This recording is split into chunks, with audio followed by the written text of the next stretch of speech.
as a property right can increase value over time. So I remember a recent case 2 years ago. Is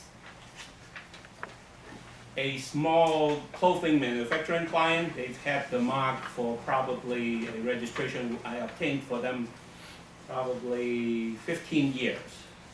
But the mark, I mean, they're just using, they're selling perhaps like less than $100,000 in products each year. So the mark, I mean, in itself is not worth much. However, there was a European company that wants to move into the US space, and we happen to like the mark. So with the proper blocking, we register the mark with customs, of course, and we are opposed to their attempt to register similar marks. And finally, after a couple of years, they basically gave up and paid my client $1.6 million for a mark that, I mean, they're doing very little with. And trademarks could be worth a lot even after a business goes away. I mean, we have a client who bought the Cooler Cool mark, which came back as the ice cream sandwich in the Dodger Stadium. And we have a client from Hong Kong who last year, with our help, bought a line of toy cars line. And you can no longer buy the cars in the stores, but if you go online and you type in the trademark, you get 10 million entries. So there certainly is still a lot of business goodwill in that.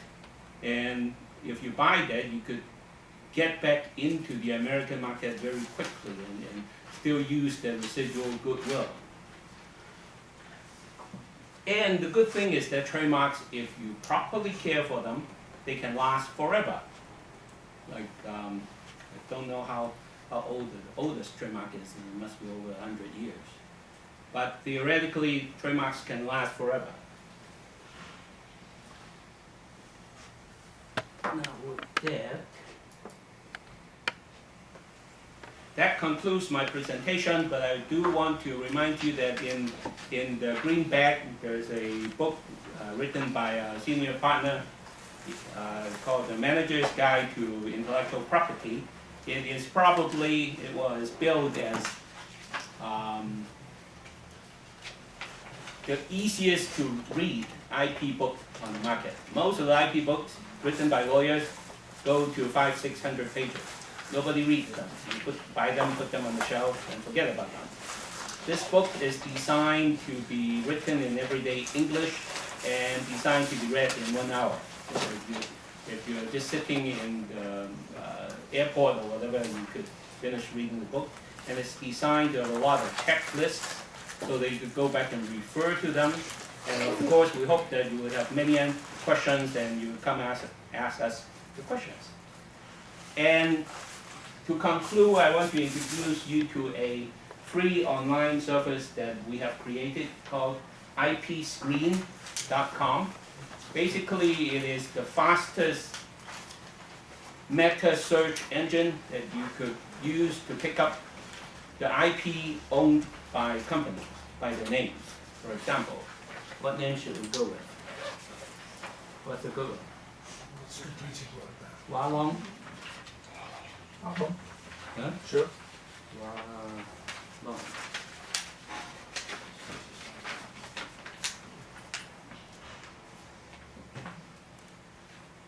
Wah Long is a famous, well, not famous, but sizable Chinese supermarket chain. So, within less than half a minute, it came back with, they have 49 trademarks, 4 copyrights, and two things recorded with U.S. Customs. So you look at what they have recorded with U.S. Customs. What have they recorded? Tiger with design and the best use of it really is if an American company comes to you and says, "Oh, we've been around for 25 years. That's the best way to check out whether or not they're for real. Any sizable or any company that have been operating for 25 years in the US probably have some intellectual property. If you do a quick search and they have none, you have a lot more questions to ask.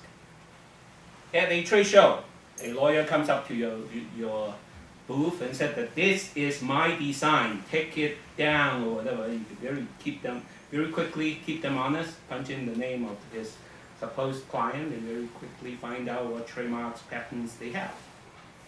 So this is a service that we provide for free. And that concludes my presentation.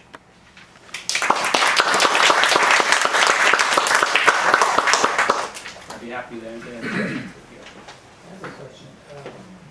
When you protect a brand, do you do it by state or is it has to be national for the whole United States? Right. In the US, there are actually 51 trademark systems. Most of the states, the 50 states, have their own registration system. However, the federal one is the most advantageous one because of all the benefits that you have, recognition with customs, presumed validity and all that. Most of the state registrations do not give you any of the presumptions. It only puts the latecomers on notice. So, and the price difference really is not that much different. I mean, if you go to a state registration, it will probably cost you $500, $600, $700. Federal, $1,200, and it covers all 50 states. In terms of registering in the United States, as well as internationally, you mentioned there's a place you could do it to cover many countries through a Madrid Convention. Madrid Protocol is actually a office branch inside the U.S. trademark office. Okay. So what you do is you file what is called the international registration application, and you designate the number of countries that you want to cover. It's a lot cheaper because of the main reason that in a regular national application, say I have a client who wants to file in Japan, we're not Japanese lawyers. We cannot file in Japan. We would go through a Japanese lawyer to do the work. Of course, we do have arrangements with foreign associates. Since we do the volume we do get better prices and better service. However, the client is paying for 2 lawyers if you file national. Whereas in the Madrid Protocol, you're only hiring me, the US lawyer, to file 1 application. And the foreign lawyer only comes in if there are rejections from the foreign trademark office. And the cost depends on how many countries you pick, or it's Because you still have to pay for the country application fees. So typically, let's say we want to register in China, what would be the approximate cost to do that? Let's say China filing is probably running about $1,500 to $1,700. China, the main problem is that they do not allow multiple class applications. So if you have products that run across multiple classes, you have to do it one class at a time. And the Chinese examination process is quite long. Unlike the US, nowadays they're running 3.5 to 4 months before a first office action, which is unheard of. It used to be like 18 months. China is still about 12 to 14 months, so it takes a lot longer. You'd mentioned something about after you've been using a trademark for 5 to 10 years, or about approximately 5 years, but within a 10-year period, that you must file some kind of oath with the trademark office. And I've been getting, I've had a trademark for just probably about 6 years. Okay. And I've been getting letters from firms that aren't really law firms that are saying, you're going to lose your trademark if you don't act immediately. Please send us $1,000.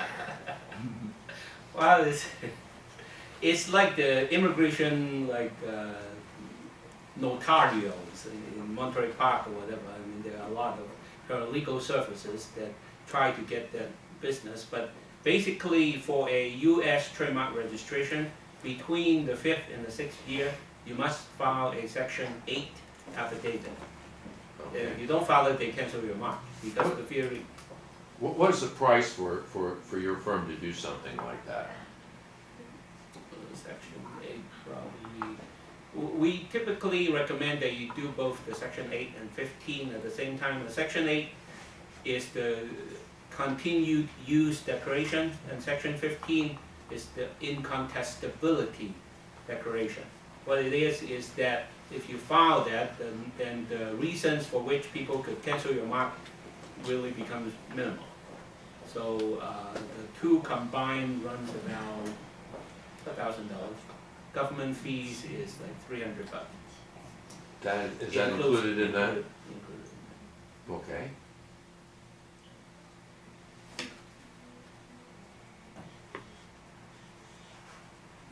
Any other questions? Thank you all for coming.